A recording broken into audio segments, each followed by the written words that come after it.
Deutéronome, chapitre 22. Si tu vois s'égarer le bœuf ou la brebis de ton frère, tu ne t'en détourneras point, tu les ramèneras à ton frère. Si ton frère n'habite pas près de toi et que tu ne le connaisses pas, tu recueilleras l'animal dans ta maison et il restera chez toi jusqu'à ce que ton frère le réclame.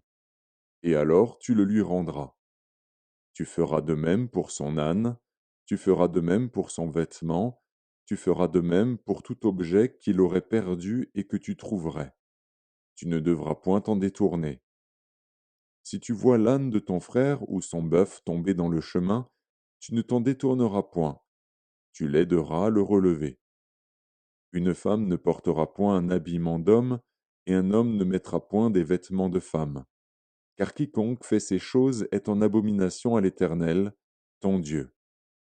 Si tu rencontres dans ton chemin un nid d'oiseau, sur un arbre ou sur la terre, avec des petits ou des œufs, et la mère couchée sur les petits ou sur les œufs, tu ne prendras pas la mère et les petits, tu laisseras aller la mère et tu ne prendras que les petits, afin que tu sois heureux et que tu prolonges tes jours. Si tu bâtis une maison neuve, tu feras une balustrade autour de ton toit, afin de ne pas mettre du sang sur ta maison, dans le cas où il en tomberait quelqu'un. Tu ne sèmeras point dans ta vigne diverses semences, de peur que tu ne jouisses ni du produit de ce que tu auras semé, ni du produit de la vigne. Tu ne laboureras point avec un bœuf et un âne attelés ensemble. Tu ne porteras point un vêtement tissé de diverses espèces de fils, de laine et de lin réunis ensemble. Tu mettras des franges aux quatre coins du vêtement dont tu te couvriras.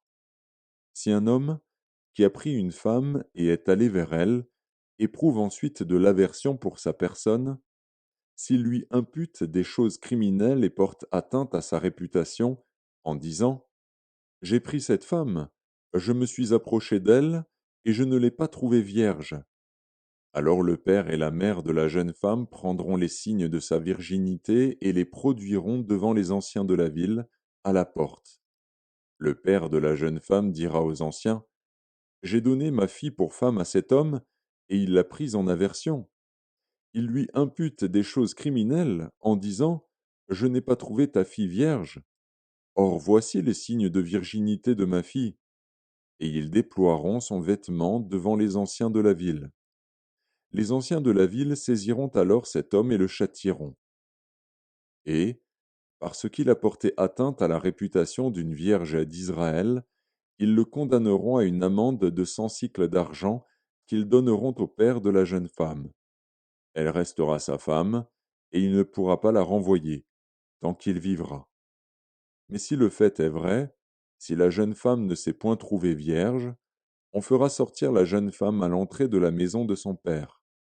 Elle sera lapidée par les gens de la ville, et elle mourra, parce qu'elle a commis une infamie en Israël, en se prostituant dans la maison de son père. Tu ôteras ainsi le mal du milieu de toi. Si l'on trouve un homme couché avec une femme mariée, ils mourront tous deux, l'homme qui a couché avec la femme, et la femme aussi. Tu ôteras ainsi le mal du milieu d'Israël. Si une jeune fille vierge est fiancée, et qu'un homme la rencontre dans la ville et couche avec elle, vous les amènerez tous deux à la porte de la ville, vous les lapiderez, et ils mourront, la jeune fille pour n'avoir pas crié dans la ville, et l'homme pour avoir déshonoré la femme de son prochain. Tu ôteras ainsi le mal du milieu de toi. Mais si c'est dans les champs que cet homme rencontre la jeune femme fiancée, lui fait violence et couche avec elle, l'homme qui aura couché avec elle sera seul puni de mort. Tu ne feras rien à la jeune fille. Elle n'est pas coupable d'un crime digne de mort, car il en est de ce cas comme de celui où un homme se jette sur son prochain et lui ôte la vie. La jeune fille fiancée, que cet homme a rencontrée dans les champs, a pu crier sans qu'il y ait eu personne pour la secourir. Si un homme rencontre une jeune fille vierge non fiancée, lui fait violence et couche avec elle, et qu'on vienne à les surprendre, l'homme qui aura couché avec elle donnera au père de la jeune fille 50 sicles d'argent, et, parce qu'il l'a déshonorée, il la prendra pour femme, et il ne pourra pas la renvoyer tant qu'il vivra. Nul ne prendra la femme de son père, et ne soulèvera la couverture de son père.